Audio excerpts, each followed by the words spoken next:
Welcome to ERPCA.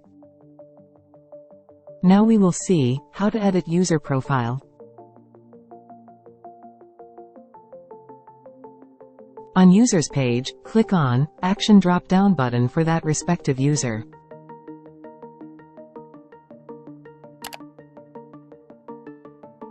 In Action drop-down, we can find Edit, Delete and View Detail option. Now to edit the user's profile. Click on Edit option.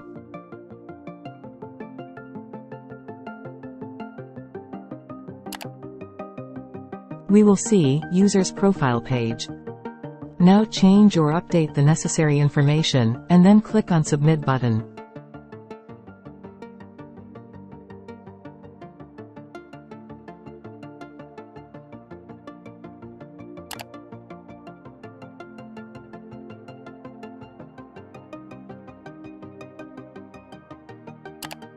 After click on Submit, updated information will save successfully.